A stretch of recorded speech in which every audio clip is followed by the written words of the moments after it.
नमस्कार, सभी EPS 95 pension धारकों का स्वागत है। आज का दिन देश भर के लाखों पेंशन भोगियों के लिए बेहद महत्वपूर्ण माना जा रहा है, क्योंकि आज हम आपके लिए दो ऐसी बड़ी और महत्वपूर्ण अपडेट लेकर आए हैं जिनका सीधा संबंध आपकी मासिक पेंशन, आपके आर्थिक भविष्य और आपके परिवार की सामाजिक सुरक्षा से जुड़ा हुआ है।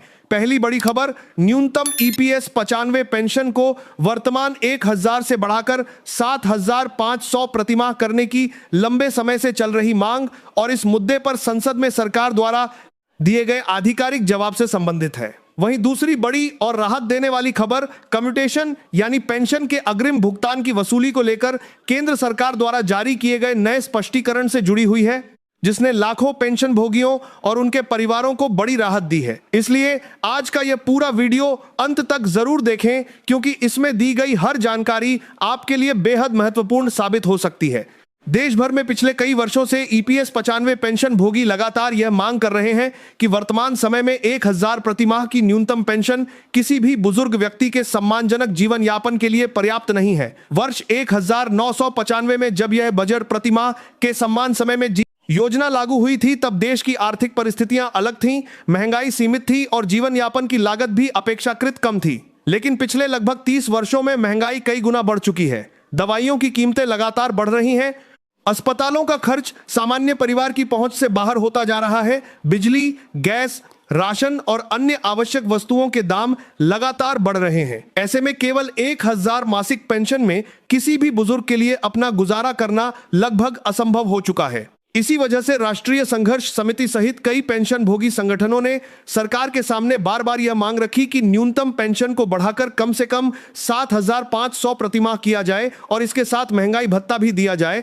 ताकि बढ़ती महंगाई का असर कुछ हद के साथ अभी कैतराप आया है तक कम किया जा सके। देश भर में कई बार धरना प्रदर्शन हुए, ज्ञापन सौंपे गए और जनप्रतिनिधियों के माध्यम से संसद तक यह आवाज पहुंचाई गई। लाखों पेंशन भोगियों को उम्मीद थी कि सरकार उनकी समस्याओं को समझेगी और उनके पक्ष में कोई बड़ा फैसला लेगी। हाल ही में संसद के मानसून सत्र के दौरान एक सांसद ने सरकार से सीधा सवाल पूछा कि क्या सरकार ईपीएस 95 के तहत मिलने वाली न्यूनतम पेंशन को 7500 करने पर विचार कर रही है, और क्या भविष्य में इन पेंशन भोगियों को सरकारी कर्मचारियों की तरह महंगाई भत्ते का लाभ देने की कोई योजना है। इस प्रश्न के बाद पूरे देश के लाखों पेंशन भोगियों की निगाहें सरकार के जवाब पर टिक गईं, क्योंकि सभी को उम्मीद थी कि शायद इस बार कोई सकारात्मक घोषणा देखने को मिलेगी। लेकिन श्रम एवं रोजगार मंत्रालय की ओर से दिए गए लिखित उत्तर में सरकार ने स्पष्ट कर दिया कि वर्तमान समय में न्यूनतम पेंशन को 7500 करने का कोई प्रस्ताव सरकार के विचाराधीन नहीं है। सरकार ने अपने जवाब में कहा कि ईपीएस 95 योजना एक अंशदान आधारित सामाजिक सुरक्षा योजना है और इसकी वित्तीय स्थिति को देखते हुए इतनी बड़ी बढ़ोतरी करना संभव नहीं है। सरकार का कहना है कि यदि वर्तमान व्यवस्था में बिना अतिरिक्त वित्तीय संसाधनों के पेंशन को सीधे 7500 किया जाता है, तो इससे एक वर्तमान व्यवस्था में बिना अतिरिक्त संबर आपसे देखना चाहिए और इसकी वित्तीय स्थिति को देखते हुए पूरे पेंशन फंड पर अत्यधिक आर्थिक दबाव पड़ेगा और भविष्य में योजना की स्थिरता प्रभावित हो सकती है। सरकार ने यह भी बताया कि वर्तमान में जो 1000 की न्यूनतम पेंशन दी जा रही है, वह भी पूरी तरह पेंशन फंड की आय से नहीं, बल्कि केंद्र सरकार द्वारा दिए जाने वाले अतिरिक्त बजटीय सहयोग के माध्यम से संभव हो रही है। यानी सरकार अभी लगभग सरकार बधारने के बाद केंद्र सरकार की बजटीय सहयोग के माध्यम से संभव हो रही है। योजना को चलाने के लिए अतिरिक्त आर्थिक सहायता उपलब्ध करा रही है। ऐसे में यदि न्यूनतम पेंशन में इतनी बड़ी वृद्धि करनी हो, तो उसके लिए हजारों करोड़ रुपए के अतिरिक्त बजटीय प्रावधान की आवश्यकता होगी। सरकार ने संसद में यह भी स्पष्ट किया कि ईपीएस 95 योजना सरकारी कर्मचारियों की पुरानी पेंशन योजना जैसी वेतन आधारित व्यवस्था नहीं है। यह पूरी तरह अंशदान आधारित योजना है, जिसमें कर्मचारी के सेवाकाल के दौरान जमा हुए अंशदान, निवेश से प्राप्त आय और योजना के वित्तीय ढांचे के आधार पर पेंशन निर्धारित होती है। इसी कारण सरकार का कहना है कि इसमें महंगाई भत्ता जोड़ने का कोई कानूनी प्रावधान मौजूद नहीं है।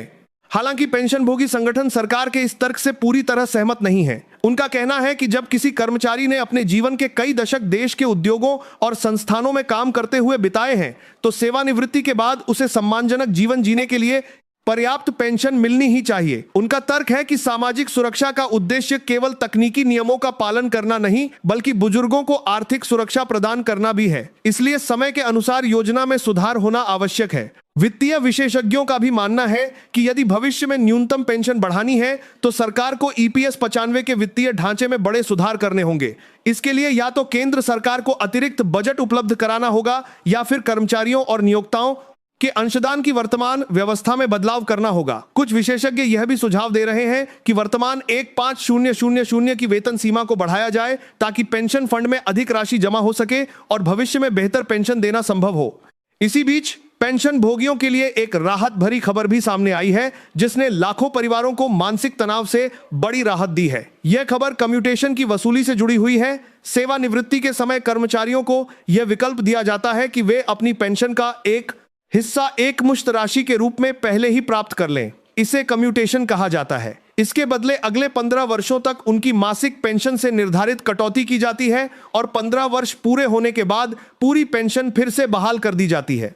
लेकिन वर्षों से एक बड़ा विवाद उस समय पैदा होता था जब किसी पेंशन भोगी की 15 वर्ष की अवधि पूरी होने से पहले ही मृत्यु हो जाती थी। कई मामलों में आश्रित परिवारों को मिलने वाली फैमिली पेंशन से भी कम्यूटेशन की कटौती जारी रखी जाती थी या फिर विभाग द्वारा शेष राशि की वसूली की प्रक्रिया शुरू कर दी जाती थी। इससे पहले से आर्थिक कठिनाइयों से जूझ रहे परिवारों पर अतिरिक्त बोझ पड़ता था और उन्हें गंभीर वित्तीय संकट का सामना करना पड़ता था। अब इस पूरे मामले में केंद्र सरकार के कार्मिक कर के सामने से एवं पेंशन मंत्रालय द्वारा जारी किए गए नए स्पष्टीकरण ने लाखों पेंशन भोगियों और उनके परिवारों को बड़ी राहत दी है। सरकार ने स्पष्ट कर दिया है कि यदि किसी पेंशन भोगी की 15 वर्ष की कम्यूटेशन अवधि पूरी होने से पहले मृत्यु हो जाती है तो उसके बराबत है बाद उसके आश्रित परिवार से कम्यूटेशन की कोई अतिरिक्त वसूली नहीं की जाएगी। पारिवारिक पेंशन पर किसी प्रकार की अनावश्यक कटौती नहीं होगी और परिवार को नियमों के अनुसार पूरी पारिवारिक पेंशन उपलब्ध कराई जाएगी। सरकार ने यह भी स्पष्ट किया कि सामाजिक परिवार से कम्यूटेशन की कोई अतिरिक्त वसूली बनाया है।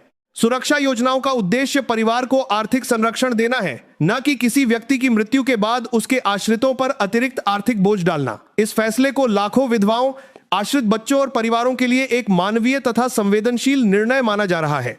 विशेषज्ञों का कहना है कि इस स्पष्टीकरण से वर्षों से चली आ रही भ्रम की स्थिति काफी हद तक समाप्त होगी।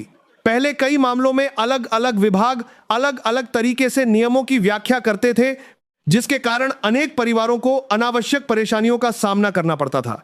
अब सरकार द्वारा स्थिति स्पष्ट किए जाने के बाद उम्मीद की जा रही है कि सभी संबंधित कार्यालय एक समान नियमों का पालन करेंगे और किसी भी परिवार को अतिरिक्त वसूली या मानसिक उत्पीड़न का सामना नहीं करना पड़ेगा। यह निर्णय भले ही न्यूनतम पेंशन बढ़ाने जैसा बड़ा आर्थिक लाभ नहीं देता, लेकिन जिन परिवारों पर अचानक संकट आ जाता है उनके लिए यह किसी बड़ी राहत से कम नहीं माना जा रहा। अगर ईपीएस 95 योजना के पूरे इतिहास पर नजर डालें तो इसकी शुरुआत 16 नवंबर 1995 को संगठित क्षेत्र के कर्मचारियों को वृद्धावस्था में नियमित आय और सामाजिक सुरक्षा देने के उद्देश्य से की गई थी। इस योजना के अंतर्गत अंशदान का 8.33% हिस्सा पेंशन फंड में जमा किया जाता है, जबकि केंद्र सरकार भी निर्धारित अंशदान के माध्यम से सहयोग देती है। योजना का उद्देश्य कर्मचारियों को सेवानिवृत्ति के बाद आर्थिक सुरक्षा देना था, लेकिन समय के साथ बढ़ती महंगाई और जीवन यापन की लागत ने इस व्यवस्था की सीमाओं को उजागर कर दिया। आज स्थिति यह है कि हजारों पेंशन भोगियों को केवल कुछ 100 रुपए से लेकर 1000 तक की पेंशन मिल रही है, जिससे उनका जीवन बेहद कठिन हो गया है। यही कारण है कि राष्ट्रीय संघर्ष समिति सहित अनेक संगठन लगातार आंदोलन कर रहे हैं। उनकी प्रमुख मांग है कि न्यूनतम पेंशन को 7500 प्रति माह किया जाए और इसके साथ महंगाई भत्ता भी दिया जाए ताकि पेंशन की वास्तविक क्रय शक्ति बनी रहे। कहना है कि जब देश की अर्थव्यवस्था लगातार आगे बढ़ रही है, सरकारी राजस्व बढ़ रहा है और विकास के नए रिकॉर्ड बन रहे हैं, तब देश के वरिष्ठ नागरिकों और सेवानिवृत्त कर्मचारियों को सम्मानजनक जीवन देने के लिए भी ठोस कदम उठाए जाने चाहिए। उनका यह भी तर्क है कि जिन लोगों ने दशकों तक देश के उद्योगों और अर्थव्यवस्था को मजबूत बनाने में योगदान दिया, उन्हें बुढ़ापे में आर्थिक असुरक्षा का सामना नहीं करना चाहिए। सरकार का पक्ष इससे अलग है। सरकार का कहना है कि ईपीएस 95 योजना का वित्तीय ढांचा सीमित संसाधनों पर आधारित है। यदि बिना किसी अतिरिक्त वित्तीय व्यवस्था के न्यूनतम पेंशन को सीधे 7500 कर दिया जाता है तो पेंशन फंड पर बहुत बड़ा बोझ पड़ेगा। विशेषज्ञों के अनुसार इसके लिए हर वर्ष हजारों करोड़ रुपए की अतिरिक्त आवश्यकता होगी। यदि यह राशि उपलब्ध नहीं कराई गई तो भविष्य में योजना की वित्तीय स्थिरता पर गंभीर प्रभाव पड़ सकता है। इसलिए सरकार फिलहाल किसी बड़े संशोधन के पक्ष में नहीं दिखाई दे रही है। वित्तीय विश्लेषकों का मानना है कि यदि भविष्य में वास्तव में पेंशन बढ़ानी है तो कई संरचनात्मक सुधार करने होंगे। वर्तमान 1,5000 की वेतन सीमा को बढ़ाकर 2,1000 या उससे अधिक करना होगा ताकि फंड में अधिक अंशदान आए। इसके अलावा पेंशन फंड के निवेश को अधिक प्रभावी और सुरक्षित बनाया जाए, जिससे बेहतर रिटर्न प्राप्त हो सके। कुछ विशेषज्ञ यह भी सुझाव देते हैं कि सरकार अतिरिक्त बजटीय सहायता देकर न्यूनतम पेंशन में चरणबद्ध वृद्धि कर सकती है, ताकि एक साथ बड़ा वित्तीय बोझ भी नजर आ रहे पड़े और पेंशन भोगियों को धीरे धीरे राहत भी मिलती रहे। पड़ा के 17 ईपीएफओ के केंद्रीय न्यासी बोर्ड की बैठकों में भी समय समय पर इस विषय पर चर्चा होती रही है। कई प्रतिनिधियों ने माना है कि भविष्य में बुजुर्गों की संख्या तेजी से बढ़ने वाली है और यदि अभी से मजबूत वित्तीय व्यवस्था तैयार नहीं की गई तो आने से आधार भी लगातार नहीं दे सकता है वाले वर्षों में पेंशन फंड पर दबाव और बढ़ सकता है। इसी कारण सरकार लगातार वित्तीय संतुलन बनाए रखने की बात कर रही है। दूसरी ओर पेंशन भोगी संगठन यह कह रहे हैं कि वित्तीय अनुशासन के साथ साथ सामाजिक न्याय भी उतना ही महत्वपूर्ण है